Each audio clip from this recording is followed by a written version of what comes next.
សួស្តីបងប្អូនទាំងអស់គ្នានៅក្នុងវីដេអូនេះដែរខ្ញុំនឹងនិយាយអំពីព្រឹត្តិការណ៍នៅក្នុងឆ្នាំ2023និង24នៅក្នុងប្រទេសកម្ពុជាដែលព្រឹត្តិការណ៍ទី1នោះគឺព្រឹត្តិការណ៍ SEA Games និង ASEAN Para Games ដែលប្រព្រឹត្តឡើងនៅខែឧសភាឆ្នាំ2023នៅពហុកីឡដ្ឋានជាតិមរតកតេជោហើយទី2គឺការបោះឆ្នោតជ្រើសរើសតំណាងរាស្ត្រដែលប្រព្រឹត្តឡើងនៅខែកក្កដាឆ្នាំ2023ហើយទី3គឺ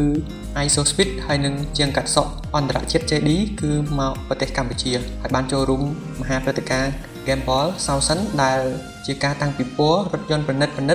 ក្នុងប្រទេសកម្ពុជាហើយទី4គឺ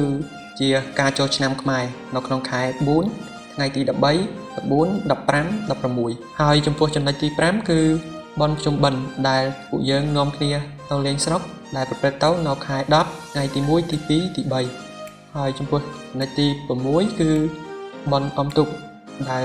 យើងនាំគ្នាមកលេងនៅភ្នំពេញដែលសម្បូរដោយមនុស្សកុះករមិនថាពេលយប់ឬក៏ពេលថ្ងៃដែលប្រព្រឹត្តទៅនៅខែ11ថ្ងៃទី14 15 16ហើយចំណុចទី7គឺឆ្លងឆ្នាំសកលដែលយើងឆ្លងចូលឆ្នាំ2024ហើយនិង